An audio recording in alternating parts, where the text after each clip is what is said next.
कभी कभी इंसान अपनी परेशानियों से इस तरह जूझ रहा होता है, वह उसी परेशानियों को दूर करने के लिए वह जल्दबाजी में गलत फैसला भी ले लेता है, जिसकी वजह से वह खुद दिक्कत में पड़ जाता है और वह नहीं सोच पाता कि इसी दिक्कत का जो सामना हम कर रहे हैं, इस सामने की वजह से हमारा परिवार भी तबाह हो जाएगा। आज के घटना में सेम ऐसा ही हुआ, जिसकी वजह से एक प्रेमी और प्रेमिका के जोड़े की वजह से एक इंसान ही इस दुनिया को छोड़ के हमेशा हमेशा के लिए चला जाता है। लेकिन वह जो जोड़े जो होते हैं अपनी ज़िंदगी इस तरह जीना शुरू कर देते हैं।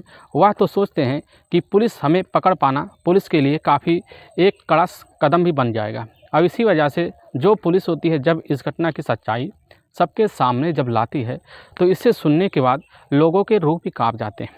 आज की घटना में जो हुआ दोस्तों, इस घटना की आप पूरी सच्चाई जानने के लिए इस वीडियो को आप लास्ट तक ज़रूर देखिएगा। नमस्कार दोस्तों, मैं प्रदीप कुमार आपको इस टेढ़ी बात चैनल पे मैं स्वागत करता हूं। दोस्तों आज की यह जो सच्ची घटना है, यह घटना है उत्तर प्रदेश। और उत्तर प्रदेश का एक ज़िला पड़ता है बरेली ज़िला, और ठीक उसी के पास से एक थाना लगता है फतेहगंज थाना, और ठीक उसी के पास एक मोहल्ला भी पड़ता है माली मोहल्ले। उसी मोहल्ले का रहने वाले होते हैं सौरभ रस्तोगी। सौरभ रस्तोगी की पत्नी होती है शैली। अब जिसकी उम्र शैली की उम्र होती है लगभग 24 साल, और वह जो होते हैं सौरभ की उम्र होती है 28 साल के बीच। यानी कि इनका जो परिवार था एक सुखी परिवार भी था। सौरभ रस्तोगी जिस जगह रहते थे, उनका ही मकान जो होता है वह 3 तल्ले का मकान होता है। सबसे निचले वाले मकान पर ही सौरभ रस्तोगी के का खुद का ज्वेलरी का दुकान ही था। जो ज्वेलरी का दुकान वह काफ़ी अच्छे से चलाते थे। उसी बीच उनके पास जो होते हैं या एक काफ़ी जाने माने ज्वेलर थे। अब इसी वजह से उनके पास एक नौकर भी रहता है, जिसका नाम होता है विनोद। विनोद जो होता है असल में फतेहगंज से लगभग कुछ ही दूरी पर सिरका गांव का रहने वाला होता है। उसी समय यानी कि मैं बात कर रहा हूं, तभी 3 मई 2022 का दिन होता है। उसी बीच सुबह सुबह का टाइम होता है। अब जो विनोद होता है, विनोद अपनी रोज़ की तरह जो आता है, सुबह सुबह दुकान खोल के भी वह दुकान पर वही दुकान खोलने के लिए आ जाता है। लेकिन उसी बीच सुबह के टाइम जैसे वह दुकान खोलने के लिए आता है, तो वह देखता है कि वह जो होता है ऊपर से आवाज़ चाबी मांगने लगता है। लेकिन मांगने वक्त उसका जो है सौरभ की कोई आवाज़ नहीं आता, क्योंकि आए दिन सौरभ जो होता है तुरंत ही विनोद की आवाज़ सुनते ही चाबी ऊपर से नीचे फेंक देता था। लेकिन उस दिन सौरभ जो है दरवाजे से बाहर निकला ही नहीं। अब विनोद जो होता है वह सोचने लग जाता है कि सौरभ अंदर क्यों बोल नहीं रहा है। अब इसी वजह से सौरभ जो होता है तुरंत ही वह जीने के सहारे दूसरे फ्लोर पे पहुंच जाता है। पहुंचने के बाद उसको जैसे ही दरवाज़ा खुला हुआ दिखाई देता है, तो अंदर घुसता है। तुरंत वही उसी समय जो होता है सौरभ का वहाँ पर एक लथपथ खून में पड़े हुए उसका बॉडी देखता है। देखने के बाद तुरंत ही उसी समय सन्न सा रह जाता है, और उसी समय पीछे ही पैर खसकाते हुए नीचे उतर आता है। नीचे उतर आने के बाद लोगों को इकट्ठा कर लेता है। इकट्ठा करने के बाद तुरंत ही उन्हीं में से एक व्यक्ति होता है जो उसी समय फतेहगंज पुलिस थाने में फ़ोन कर देता है।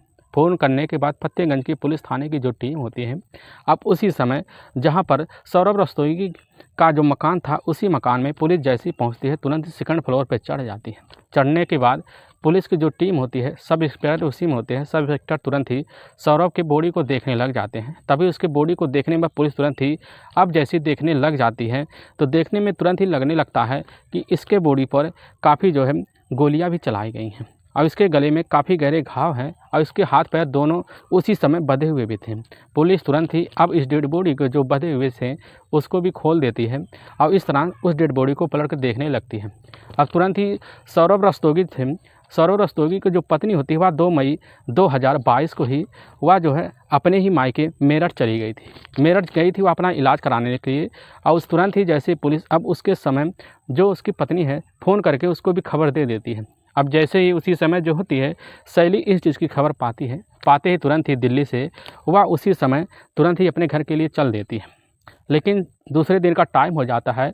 शायद उस समय जो होता है सौरभ रस्तोगी का जो बॉडी होता है वह घर पर ही पड़ा होता है। जैसे ही शैली घर पर आती है, आने के बाद तुरंत ही जब शैली से पूछा जाता है कि क्या तुम्हें किसी के ऊपर शंका है, तो उस समय जो शैली होती है, शैली कहने लग जाती है कि हमारे पति जो होते हैं आए दिन दुकान में व्यस्त रहते हैं। उनका किसी के खिलाफ ऐसा जो है कोई कदम ना कोई गलत कोई उनका निर्णय होता था कि उनके साथ कोई ऐसा कदम उठा सकें। अब वहाँ के तुरंत ही पुलिस जो होते हैं अब उसी समय शैली की बात पर विश्वास करके उसी समय जो होता है पंचनामा पूरा करके पुलिस जो होती है सौरभ रस्तोगी की बॉडी को उठाकर वहाँ के ही नज़दीकी सरकारी अस्पताल में मोर्चरी में रखवा देती है। और पुलिस इस केस की छानबीन करना शुरू कर देती है। अब जो होते हैं सौरभ रस्तोगी पिता होते हैं सुनील रस्तोगी जैसे इस बात को सुनते हैं तुरंत ही अपने ही बेटे को देखने के लिए उसी मोर्चरी में पहुंच जाते हैं। पहुंचने के बाद पुलिस उनको दिखाती है तो वह उस समय काफ़ी चीखना चिल्लाना भी शुरू कर देते हैं, जिसकी वजह से पुलिस जब उनसे पूछने लग जाती है कि या तुम्हें किसी के ऊपर शंका है, तो सुनील रस्तोगी कहते हैं हमारे बेटे का कोई किसी के खिलाफ रंजिश दुश्मनी हो ही नहीं सकता, क्योंकि हमारा बेटा सिर्फ अपने काम से मतलब रखता है। क्योंकि सुनील रस्तोगी जो होते हैं वह अपने बेटे से कुछ ही दूरी पर रखते हैं, जिस वजह से उनको खबर ना मिल पाई थी। और इसी वजह से जैसे पुलिस के द्वारा खबर पाते हैं तुरंत अपने बेटे को देखने के लिए पहुंच जाते हैं। और पुलिस जो होती है उसी समय सुनील रस्तोगी के ही तहरीर पर अज्ञात लोगों के विरुद्ध मुकदमा जो होता है उस समय 394 के तहत जो होता है 302 के तहत भादवी की धारा मुकदमा दर्ज कर लेती है। अब पुलिस इस घटना को अब काफ़ी बारीकी से जांच पड़ताल शुरू कर देती है। पुलिस की जो टीम होती है उसी समय जो होता है सौरभ रस्तोगी का मोबाइल नंबर लेती है। मोबाइल नंबर लेने के बाद उसका पूरा कॉल डिटेल निकाल लेती है। उसी कॉल डिटेल में एक नंबर बार बार चौंकाने वाला आ रहा था, क्योंकि वह नंबर कोई और नहीं होता है, वह नंबर होता है सौरभ की ही पत्नी होती है शैली का। अब पुलिस तुरंत ही अब जैसे शैली से उसी समय पूछताछ करना शुरू कर देती है। तो शैली जो होती है वह बताने लग जाती है कि हमने अपने पति से उनका हालचाल लेने के लिए वह अपने मायके से फ़ोन किया था। और यही बात हर बात शैली जो होती है रट्टा लगा के बैठ गई थी, जिस बिना पर पुलिस जो होती है उसी समय शैली को तुरंत ही वहाँ से छोड़ देती है। अब इसके बाद पुलिस जो है दूसरा कदम उठाना भी तैयार कर लेती है, लेकिन पुलिस के सामने कोई ऐसा जो है सबूत मिल नहीं पा रहा था जिस बिना पर पुलिस उस जो होते हैं हत्यारे को ढूंढ पाए। और पुलिस तुरंत ही अब उसी समय सौरभ रस्तोगी के मोबाइल नंबर जो होता है डिटेल को पूरे जब बारीकी से देखती है तो पता चलता है थोड़े ही मिनट के लिए एक लड़की होती है पूजा, उससे जो होता है कुछ ही मिनट बात हुआ था। और जब पुलिस उसका पूरा 3 महीने का कॉल डिटेल निकाल के देख लेती है तभी पुलिस के सामने पूरा ही चौंकाने वाला खुलासा हो जाता है। क्योंकि पूजा जो होती है जब बरेली के ही पास एक थाना पड़ता है, बहेड़ी थाना, और ठीक उसी के पास एक गांव लगता है जवाहरपुर, वहीं की रहने वाली पूजा होती है। अब पुलिस जैसे ही पूजा के बारे में जानकारी जुटाती है तुरंत ही पूजा को अपने कस्टडी में लेने के लिए पहुंच जाती है। और जैसे ही उसके घर जाती है पता लगता है कि पूजा अपने ही घर से फरार है। अब पुलिस जो होती है तुरंत ही अब पूजा के ऊपर काफ़ी शंका करने लग जाती है। अब इसी की वजह से पूजा की पुलिस जो होती है उसी समय तलाशी भी करना शुरू कर देती है। पुलिस जो होती है काफ़ी मुखबिर उसके पीछे लगा चुकी है, और लगाने की वजह से उसका जो होता है उस समय पुलिस काफ़ी मेहनती से कड़ाई के साथ उसकी तलाशी करना शुरू कर देती है। तभी जो होता है सामने एक मुखबिर आता है। पुलिस के सामने वह तुरंत ही एक ऐसा बात बता देता है जिस वजह से पुलिस तुरंत ही अब तभी जो होता है 7 मई 2022 को ही सुबह पुलिस के कानों में यह खबर पहुंच जाती है कि वह जो होती है पूजा जो होती है अपने ही प्रेमी राकेश गंगा के साथ वह जो होता है उस समय इज्जत नगर के ही रेलवे स्टेशन पे अपने ही प्रेमी के साथ भागने के फिराक में है। अब पुलिस जाती है कैसे का तैसे कर उसी समय इज्जत नगर के ही रेलवे स्टेशन पर उस समय वह जो होते हैं उस समय राकेश गंगा का और उसके जो प्रेमी होती है उस समय पूजा को अपने कस्टडी में लेती है। कस्टडी में लेने के बाद तुरंत ही पुलिस जो होता है उस समय पूजा को थाने ले आती है। पूजा के सामने जब सारे कॉल डिटेल निकाल के पुलिस रख देती है, रखने के बाद तुरंत ही अब जो होता है राकेश जो होता है और उसी समय पूजा दोनों पुलिस के सामने एक भीगी बिल्ली बन जाते हैं। जिसी बिना पर पुलिस जैसे इनसे पूछताछ शुरू करती है तो पुलिस सुनती है तो पुलिस के भी रोंगटे खड़े हो जाते हैं। पूजा बताने लग जाती है कि ठीक आज से कुछ साल पहले वह अपने पिता रामवीर के साथ ही बरेली के पास एक थाना पड़ता है, बहेड़ी थाना, और उसी के पास एक गांव पड़ता है जुआ जवाहरपुर में ही पूजा अपने ही पिता के साथ काफ़ी अच्छे से रहती थी। पूजा जो होते हैं पूजा के 2 बहनें भी होती हैं, यानी कि ये तीसरे नंबर की बहन थी। और पूजा जो होती है अपने ही पिता के साथ अपने ही घर में काफ़ी अच्छे से ज़िंदगी जीना शुरू कर देती है। पूजा की जो माँ होती है कमला देवी काफ़ी एक अच्छे से शौकीन रहने वाली होती है। कमला देवी की जो बच्चे तीनों होते हैं उस समय इनकी ज़िंदगी कमला देवी के ही कर कदमों पर चल रही थी। क्योंकि कमला देवी के जो शौक़ थे ऐसा शौक़ था कि जैसे एक कहावत होता है कि जितनी छोटी चादर हो उतना ही पैर फैलाओ। लेकिन कमला देवी ऐसी व्यक्ति थी कि जैसे कमला देवी को यह लगता था कि चादर कितनी भी छोटी है लेकिन पैर फैलाते जाओ, उसी हिसाब से कमला देवी अपनी ज़िंदगी जी रही होती है। लेकिन कमला देवी की इस तौर तरीके से जो होता है उस समय रामवीर को उसका कमला देवी का यह तरीका पसंद नहीं आया। अब जिस बिना पर रामवीर जो होता है उसी समय जाकर कमला देवी को तलाक दे देता है।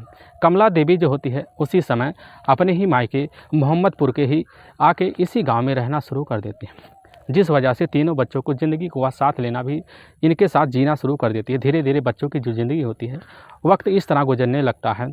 अब जिसी वजह से कमला देवी के जो माँ बाप होते हैं, माँ बाप इस समय कमला देवी को लेकर काफ़ी उनको चिंता रहता था।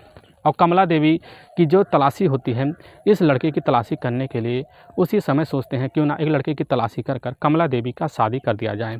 तभी कमला देवी के जो पिता होते हैं, कमला देवी की शादी करने के लिए तुरंत ही उनको यह पता लगता है कि जुआ जवाहरपुर में रहने वाला एक लड़का होता है जिसका नाम होता है भूपाराम शर्मा।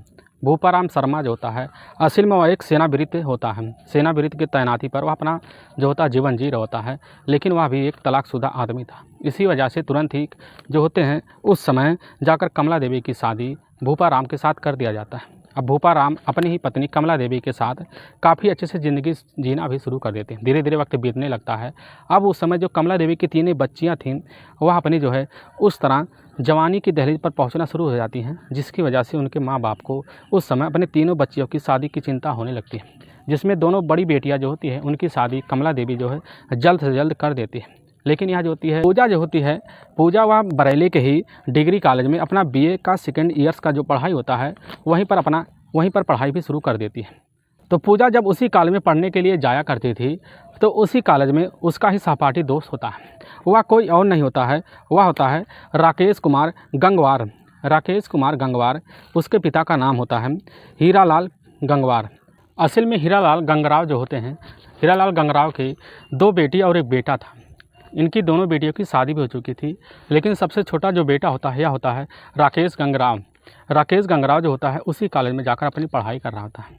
लेकिन राकेश गंगराव जो होता है जब पढ़ाई करते वक्त उसी समय पूजा पर नज़रें जब पड़ना शुरू हो जाती हैं तो पूजा को देखकर, उसकी खूबसूरती को देखकर राकेश उसकी तरफ आकर्षित हो जाता है। इसी आकर्षित होने की बदौलत जो होता है उससे जाकर पूजा से प्यार का इजहार कर देता है।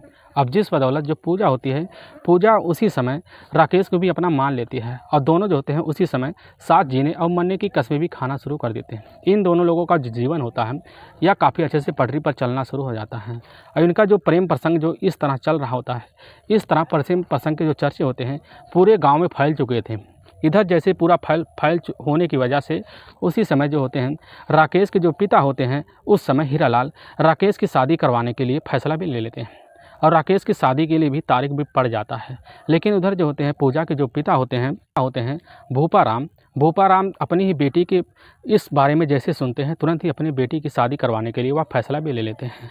और इसी फैसले के तहत मीरगंज के ही धनेली गाँव के रहने वाला एक लड़का होता है, उसी समय पूजा की शादी उस लड़के के साथ कर दिया जाता है। लेकिन जैसे ही पूजा इस खबर को पाने के बाद तुरंत ही जाकर राकेश से बात करती है। तो राकेश से बात करते वक्त जो होता है अब उसी समय राकेश जो होता है तुरंत ही पूजा से मना कर देता है।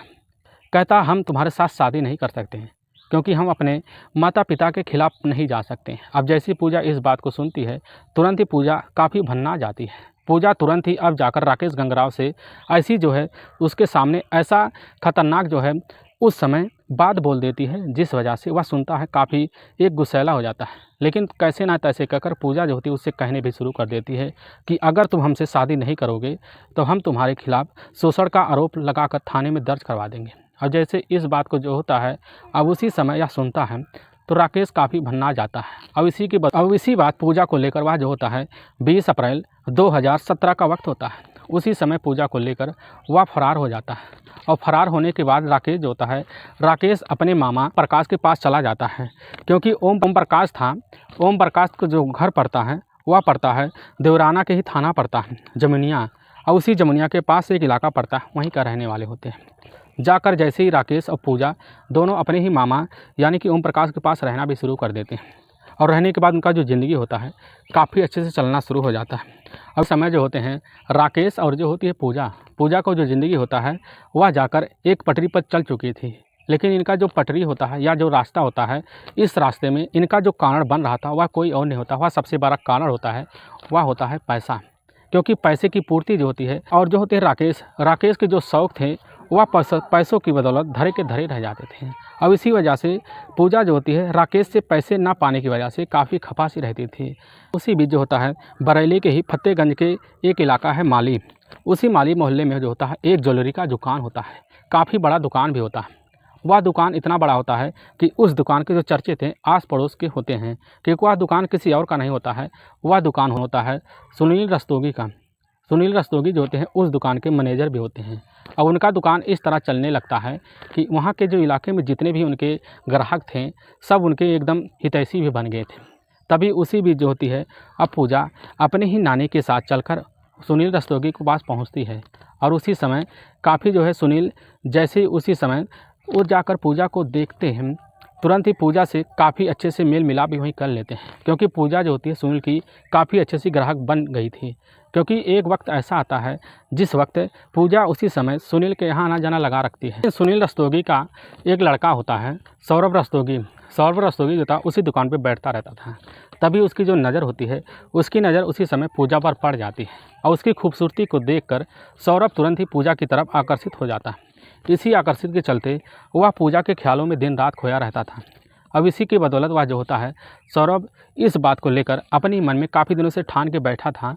लेकिन इसी बीच जो होते पिता होते हैं सुनील रस्तोगी जो होते हैं अपनी दूसरी शादी करने का फैसला ले लेते हैं। लेकिन इसी बीच सुनील रस्तोगी अपनी दूसरी शादी भी कर लेते हैं। करने के बाद वह जो होते हैं उस समय सौरभ अपने पिता से काफ़ी खफा हो जाता है। खफा होने की बदौलत जो होते हैं उसी समय सुनील रस्तोगी वह जाकर अपने दूसरे फ्लैट में रहना शुरू कर देते हैं। अब जो मेन ज्वेलरी का जो मालिक था वह मालिक सौरभ बन चुका था और सौरभ की जो पत्नी थी वह शैली इसकी मालकिन बन चुकी थी। दोनों पति पत्नी अपने ही इस जीवन को जी रहे थे, क्योंकि यह 3 फ्लोर का यह मकान होता है। नीचे वाले फ्लोर में ज्वेलरी का मकान होता है और तीसरे फ्लोर में लोग अपना सोते रहते हैं। ऊपर वाले फ्लैट में जो होता है इनका एक जो होता है किचन और वगैरह बने हुए थे। इनका जो ज़िंदगी का जरिया था सौरभ रस्तोगी का यह काफ़ी अच्छे से चल रहा था।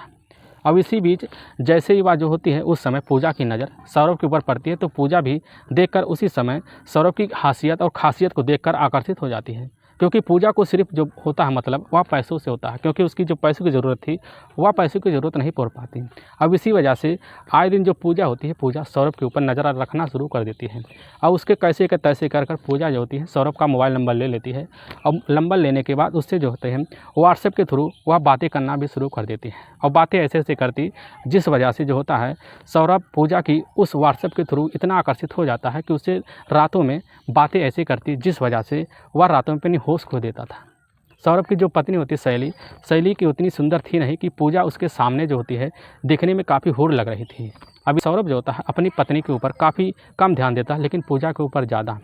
अब इसी वजह से पूजा को जब मोबाइल नंबर रिचार्ज कराने की ज़रूरत पड़ती तो पूजा जो होती है उसी समय सौरभ से बात कर लेती, जिसकी वजह से सौरभ जो होता है सौरभ का जो नौकर होता है विनोद से कहकर वह कैसे का तैसे कर पूजा का मोबाइल नंबर रिचार्ज करवा देती है। और जब पूजा को एहसास हो गया था कि हमारे ही अंदर जो होता है सौरभ आ चुका है, तुरंत ही यह बात जाकर राकेश गंगराव को बताता है। राकेश गंगराव को जैसी बात बताता है तुरंत ही यह लोग अपना जो है पूरा प्लान कामयाब करने के लिए तरीका खोजने लगते हैं। लेकिन उसी बीच 2 मई 2022 का दिन होता है। तो यह जो होती है शैली जो होती है सौरभ की जो पत्नी होती है इसकी इतनी ज़्यादा तबीयत ख़राब हो गई थी, जिसकी वजह से वह अपनी पत्नी का इलाज कराने के लिए 2 मई 2022 को ही अमेरिका आती है। लेकिन वहाँ रास्ते में ले जाते वक्त उसको जो है ट्रेन पे बैठा देते हैं। बैठाने के बाद सौरभ अपने ही नौकर विनोद के साथ वापस चला आता है। लेकिन शाम का टाइम होता है, शाम के टाइम पूजा जो होती है उसी समय सौरभ के मोबाइल नंबर पर कॉल कर देती है। कॉल करने के बाद उससे मीठी मीठी बातें करती है, लेकिन सौरभ जो होता है उसी समय अपने आप को अकेला समझकर पूजा को अपने ही घर बुला लेता है। और इसी बात को लिए पूजा जो होती है इसी तलाशी में बैठी रहती है और वह मौका आ भी जाता है। और इसी मौके के बीच तुरंत ही अब जो होती पूजा वह तुरंत ही राकेश को बताकर वह तबे पर जाकर वह जैसे ही उस दरवाजे पर पहुंचती है तुरंत ही सौरभ जो होता है अपना जो ज्वेलरी का जो दुकान होता है उसको तुरंत ही शटर उठा देता है। उठाने के बाद उसी समय पूजा अंदर घुस जाती है। अंदर लेने के बाद पूजा उसको वह देखने के बाद दोनों आपस में अपने ही घर में जाकर बातें करना शुरू कर देते हैं। फिर सौरभ जो होता है सौरभ एक फ्रूटी निकालता है। फ्रूटी निकालते वक्त जो होती है पूजा वह लेती है उस फ्रूटी को 2 गिलास में पलट देती है। अब इसी बीच जो होता है राकेश को लघु शंका हो जाता है। राकेश तुरंत ही अपने दूसरे प्लॉट पे चला जाता है, लेकिन मौका पूजा पा जाती है। पाने के बाद उसी 1 गिलास में इतनी नींद की गोलियां मिला देती है। अब मिलाने के बाद तुरंत ही पूरा तरह से पूजा सतर्क हो जाती है। और जैसे ही उसी समय अब जो होता है सौरभ नीचे आता है। आने के बाद एक गिलास दन से जो होती है पूजा उसी समय सौरभ को पकड़ा देती है। पकड़ाने के बाद तुरंत ही जैसे ही वह पीता है, पीने के बाद वह तुरंत बेहोश हो जाता है और इसके बाद कुछ बोल नहीं पाता। पूजा तुरंत ही अपने प्रेमी उसी समय जो होता है राकेश गंगराव को फ़ोन करके वहीं पर बुला देती है। रात का लगभग 9:30 बजे का वक्त होता है। पूरी तरह से सन्नाटा हो गया था क्योंकि शुक्रवार का भी दिन होता है। उसी दिन पूरे ज्वेलरी बंद रहती हैं। पूरा सुनसान इलाका पड़ गया था। तो मौके पर पहुंचकर अब जो होता है राकेश गंगराव पहुंचता है और शटर जो है खुला देखता है, तुरंत अंदर घुस जाता है। घुसने के बाद अब जो होती है पूजा और राकेश दोनों मिलकर वहीं बेरहमी तरीके से इस तरह उसकी हत्या कर देते हैं। करने के बाद अपने जेब से वह जो होता है वह उसी समय राकेश एक रिवाल्वर निकालने में उसके सर पर 2 गोली दे मारता है।